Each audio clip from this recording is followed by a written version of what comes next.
Hello and welcome back to Read Becca for my chatty catch-up on my weekend reading, all the stuff I read and am currently reading and I'm looking forward to reading for the week. So my pile, as usual, is quite large.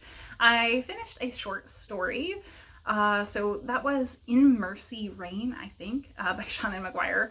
It's just a short story set in the Wayward Children universe that I stumbled across, basically. I did not know she had released it on the Tor.com website, so it's available to read online.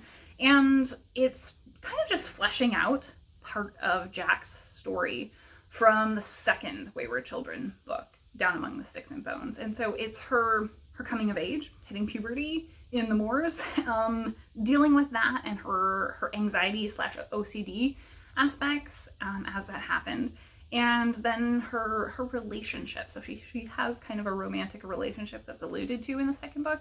And so it just kind of fleshed out those elements. And I think it did a good job of that, but it didn't really feel like anything super special or new to the story. So it was fine. Then I have two books, which I'm gonna wrap up separately, I think. So I have Fish Swimming in Dappled Sunlight by Riku Onda and translated by Alison Watts. And I have Real World by Natsuo Kirino and translated by Gabriel. And these two are two psychological thrillers that are Japanese translated works. And so yeah, I think I'm going to wrap those up separately. And I think in terms of plot synopsis, I'll just give you a quick couple words. So this one is from two characters' perspectives. They're a couple who are breaking up at the start of the story. And we realize at the end of each chapter, of the first two chapters, that they both think the other killed a hiking guide that they went on a hiking tour with. So they're discussing through that as they're packing up their apartment, breaking up. So that's the story there.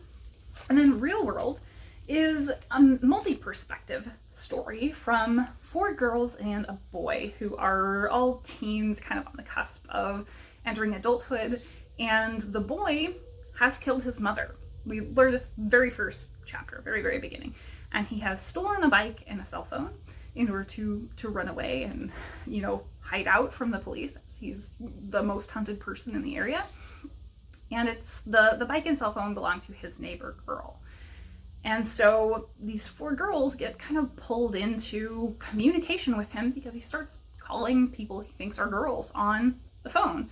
And then he realizes whose it is and he calls her, and they all get entangled in his mess. It's really how this goes. And it's interesting because this is so character focused, as with the other one, where you're seeing each of these girls react very differently to the situation and being in communication with this guy. They kind of don't know whether they should help him or whether they should contact the police immediately, and them changing their relationships with each other because of the kind of outcomes. So really interesting character focused thrillers for both of those.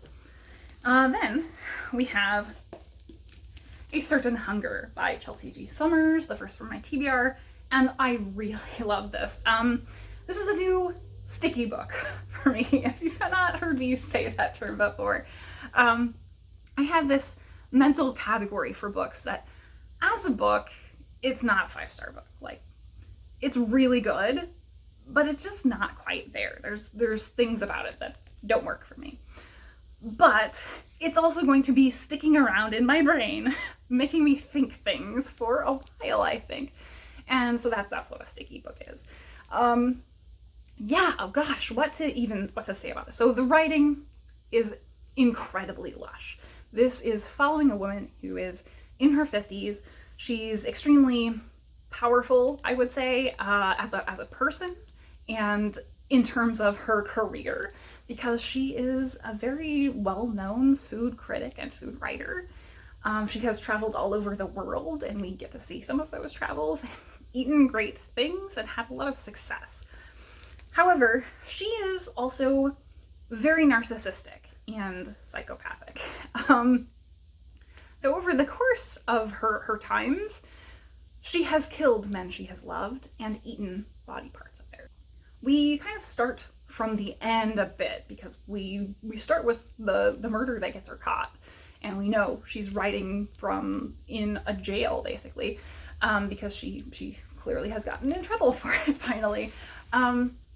But she does take us back through her younger days and her first time really falling in love with and then killing and cannibalizing someone.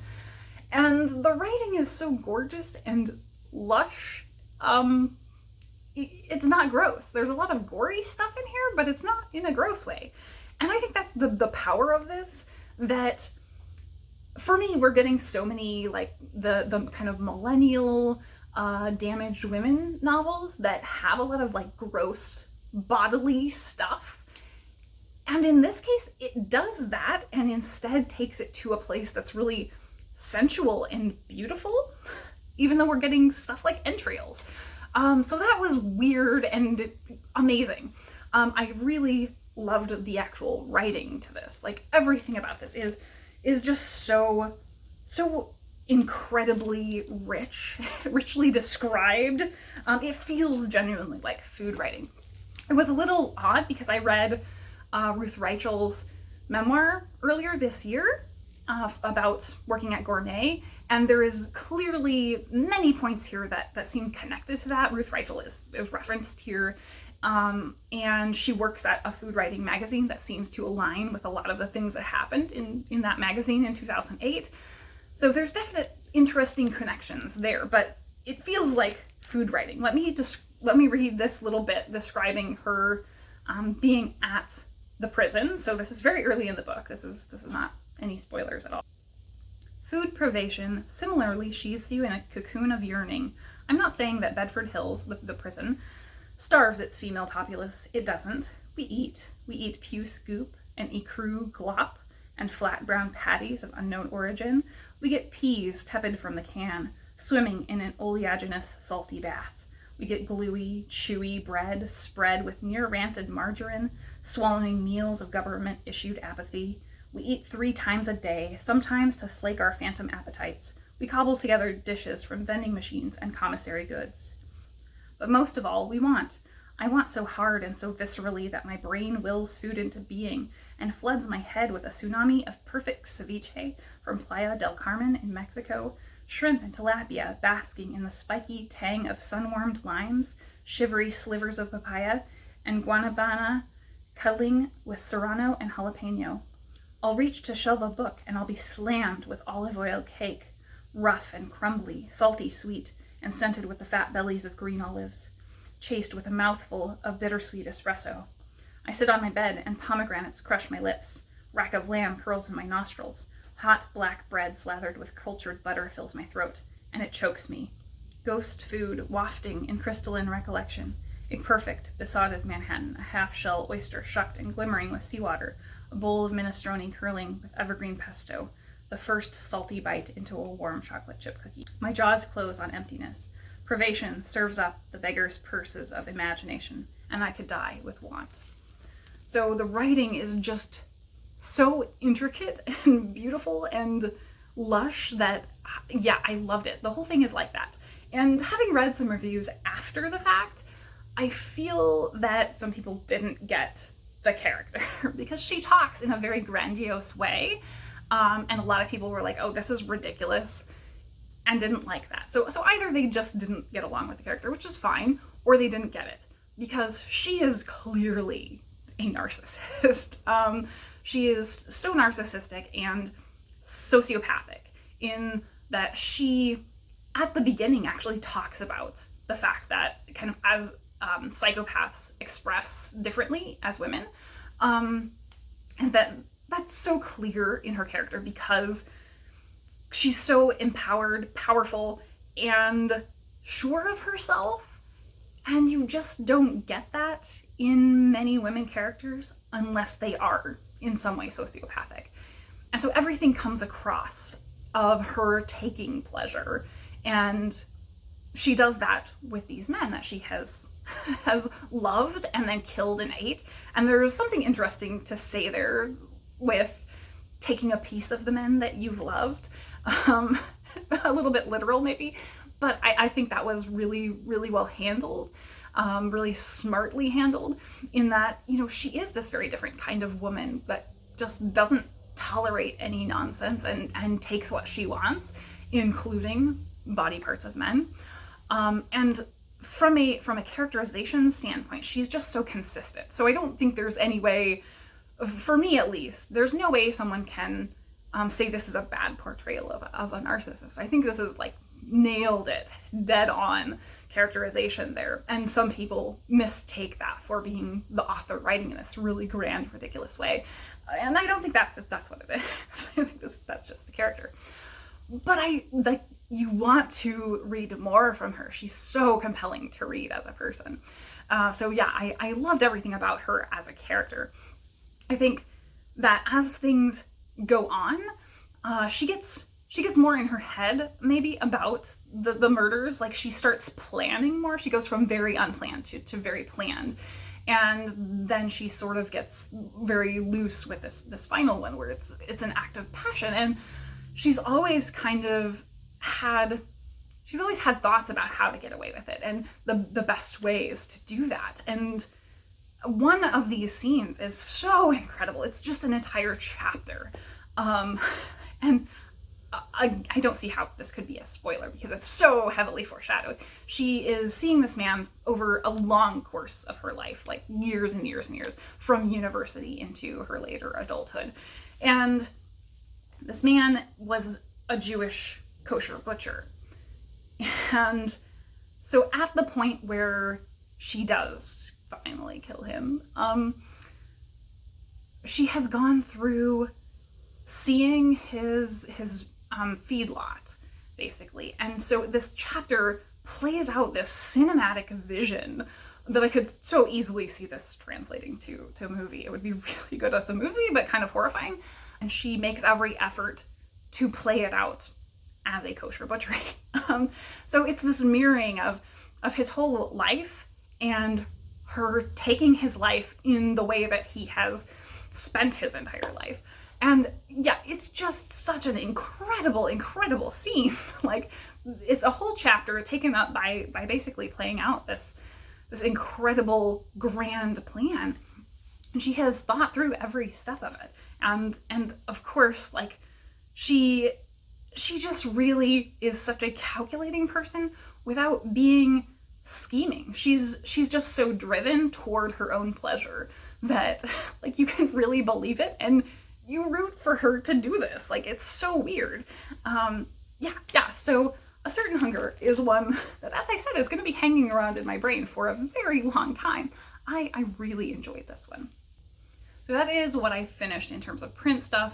On audiobook, I did finish Foundryside by Robert Jackson Bennett. This is the first of the Founders trilogy, which is completed now. And so I am wanting to read through the whole series this year, if I can. They're very chunky books, though. I think they're all over 500 pages. But this is a great, like, high fantasy in kind of an Italian-inspired world called Tivon. And it's a city that is run by these guilds, these corporations. And what gives them power is that they each have a lexicon for more or less rune scribing, rune writing. So that's a pretty standard thing, I think. Like codex or lexicon and rune magic is something that comes up a lot in high fantasy. So it's a hard magic system to some degree. I would say it's very explained how it works, in that they're kind of changing the rules of how the world works with these runes. They're telling things that they're heavier than they should be, so they move faster. Like if you want to make an arrow fly really ridiculously fast, or make a carriage move forward faster, that sort of thing. And so they're slightly tweaking and convincing these objects that they work differently, or that reality works differently than it actually does by writing these runes, right? So our main character, Santia, is a former slave who somehow wound up with the ability to hear these scribings. And so that has made her a very good thief, because she can figure out ways into situations she wouldn't otherwise if there are scribings involved, which there very often are. And so she's on this really big job, and she winds up with a very special item, a key, that is scribed, and it winds up a voice in her head to some degree, which is one of my favorite tropes. I love fantasy that has the voice inside the head. That's a great thing where, yeah, if they have a good personality, awesome. And they do. They have great personality, great banter. So Sancha and Clef, this key, then wind up in a lot of trouble because whoever she stole from, or maybe whoever she stole for, really wants this key and she hasn't given it up. So she makes a big mess of things and a lot of people are after her. She's a thief, so she's always in trouble anyway. And of course she winds up embroiled in nonsense with these guild houses who are in power over the entire area while she's kind of a street urchin. And yeah, it's really, really great. There's also a big like corporate anti-capitalist type element to the story that plays out, and I just love that in fantastical stories. And so it's big in that it's something I haven't really seen done a lot in fantasy in terms of the way that this is written. I really want to get to Robert Jackson Bennett's other series, The City of Stairs, because I've heard kind of similar things about that. And I just love this. You have multiple perspectives over this series and they are all just so well characterized. And I did this on audio as a reread, and the characterization in the audio was so good. Like, they're fully voice acted. The narrator, Tara Sands, is not someone I had ever heard narrate before, I don't think. And she was like a top notch, like really stunning narrator. The characters were all over the place and they were great. They really truly had personality. So yeah, I really love that one, and I think I'm gonna go pick up the second book. They don't have audio, sadly, of second and third book, but they do have the second book on the shelf at the library, so I'm gonna go pick that up after this. Then, stuff I have in progress. As usual, I have a million things, and we will start with the popular right now, Nettle and Bone by T. Kingfisher. I have loved everything by T. Kingfisher that I've read, so I'm expecting this will be at least one I enjoy. It was sitting on the shelf at the library, so I had to pick it up, of course. So I have that one, and I just started that one. I also just started To Be Loved by You by W. Burns. This is the 6th in the Rescue Me series of animal shelter romance. And Queens of Innis Lear, still in progress. We're almost to the halfway point. It's slowly but surely chipping away. And Maria. This one I am over halfway now, so I've actually made some progress. That one's a short story collection. So that is it for the books I'm currently reading on print. On audio, I just started Woman Eating by Claire Kohda. I'm buddy reading that with book 2 with Amy, and I think I'm really enjoying it so far. I'm only a couple chapters in, but it is fairly short. It's only like 8 hours and 8 chapters, so it'll go by pretty quickly, I think. And on ebook, I am reading Sacred Cat Island and really liking that one as well. I'm like halfway into that. It's 600 pages, so I really hope it keeps up as it has been going because I'm really liking it. So I think that's it for books. In terms of life stuff, it was a very low-key week. I've been having some like real anxiety flare-ups this week, and so I haven't wanted to do much on top of it being a really bummer week last week. I've kind of slowly been chipping away at cleaning stuff up and resetting the configuration of the house, where previously a lot of stuff was set up to accommodate my foster, and he is not with us anymore. So getting stuff cleaned up and returned to the shelter, that's all done. So I think mainly just getting all the stuff that is no longer needed put away now. I think the only other thing of note is, like, I did a training and that was kind of a bummer. Like, it didn't turn out the way I wanted it to. Like, I kind of had put a lot more thought into it than actually got carried out, unfortunately. So it just didn't execute the way I wanted it to, and so I'm disappointed about that. But it doesn't really matter. Ultimately, it's one of those things where, like, they got an objective out of it and I got an objective out of it, so it's fine. I'm sure nobody actually cares other than me, but I still wanted it to be more, and you know, that's always disappointing. So I think that was it for life stuff. In shows, I did kind of watch a lot of TV. I think one I don't really need to talk about at all is Welcome to Wrexham. I think everybody's been watching that. I'm not a sports fan at all, but I have really been loving the show. And it just finished. The last episode just aired this yesterday, I think, Friday night. So it was really good. And I love seeing Rob and Ryan be, like, the poster boys for positive masculinity, where like they hug each other or hug everybody that's around. They tell each other they love each other at the end of every call. And even though they're snarky, it's clearly not totally snarky. Like they actually do care about people, and that's really nice. So it's just a very positive show. It's like very community minded and caring show, I think. Yeah, you feel that their motives are mostly good. So that one I've liked. Russian Doll season 2, I also finished up. I had not started it and then just blazed right through, and I really, really liked it. So the first season was much more like time loopy, stuck in a time loop kind of deal. And I mean, that's obvious from trailers. So the second season is time travel and kind of set points in time. And that was really interesting because it has a lot to do with her family's Hungarian Jewish history. And so that was great. And I think they did a fabulous job kind of with the multiple characters that show up in different timelines. And yeah, it was really cool. So I enjoyed that. But I always love a time travel story. So Russian Doll season 2 was great. What else? I think I talked about this one before. Maybe not. It's been a couple weeks actually. But I blazed through The One, which is the adaptation of John Marr's book. So I'm maybe confused on whether I talked about it here or not. I didn't have it in previous notes, so that's why I'm bringing it up. I know I talked to somebody who read the book about it.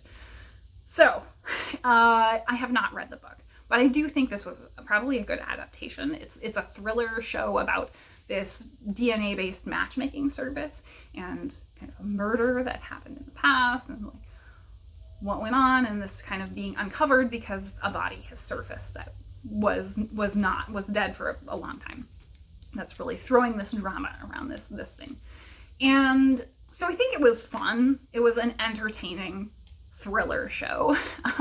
Yeah, I would put it kind of up there with like the Harlan Coben adaptations as being about on par. It feels very mass appeal type thing. Even with all the kind of techie sci-fi type elements that are there, it's still really accessible. And yeah, I thought it was well done, but the acting was a little stiff. So all of the characters just felt very at a distance. And I think that would have been the biggest improvement to this, is if the characterization had been more believable. It felt like you were watching a show. So yeah, it was well worth like getting caught up in when I needed a distraction. And I think that's about what it was good for. So I think that's it. That's all I've got for my week. Nothing else in terms of what's going on really. Recommendations for the week. I only have 2. So the first one, you will already have seen from my videos this week that the BookTube prize happened. So if you've missed out on any of that, I've already posted a couple of reviews for individual books from this last round.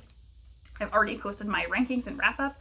But if you have somehow missed that, I put together a playlist for the BookTube prize of all the videos I've been able to find from the finals round of people either doing their rankings or vlogs, wrapping up their final 6, and then the final winner announcement from the actual BookTube prize. So I put together that playlist, and I will keep updating it as I find new videos, but I think I've got everybody up to now who has actually done their wrap-ups. So you can go binge through all of the people, their rankings. I love seeing the dissenting opinions where people have wildly different rankings. Yeah, so that's been really fun this week, and that has really, that's been what I've been binging all this week rather than TV. And then, just a very quick one is Arne and Carlos, who are Nordic knitters. That's what their channel is focused on, but they did a garden tour, a fall garden tour, and it is delightful. It's just them wandering around this massive garden that they have, and it's very wild sort of planted, so it looks really natural. It's just very beautiful, and kind of talking about the different plants a little bit. Really relaxing if you want a relaxing video. That is a very good one. So check out Arne and Carlos's fall garden tour. So I'll have those links down below. And I think that's it for me for another week. Thank you so much for watching.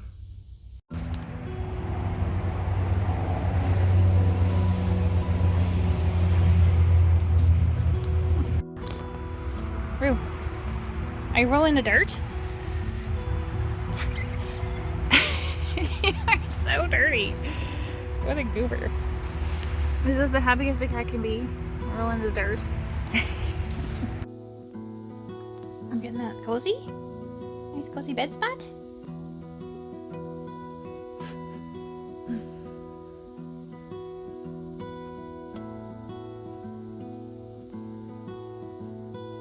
You making a cozy bed? Good girl, Gumbo.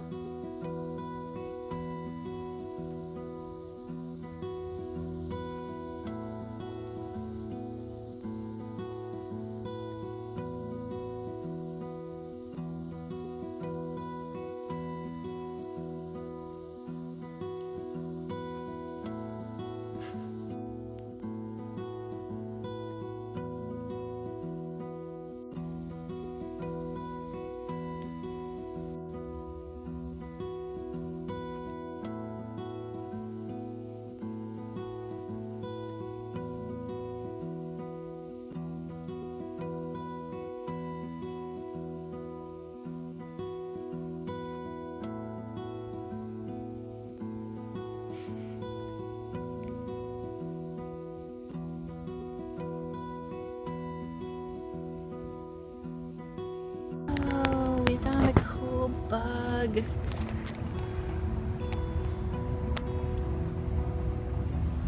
Cinnamon almost knocked it. It's got really cool wings. Not quite a stick bug.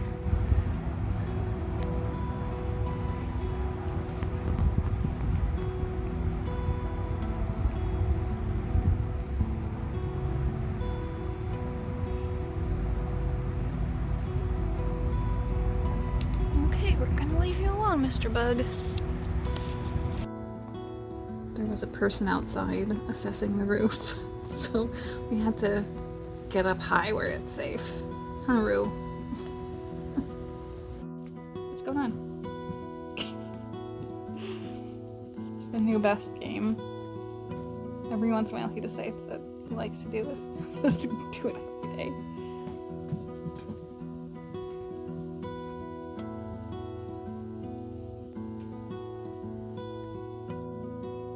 The electric blanket has come out finally. And immediately I lost my bed.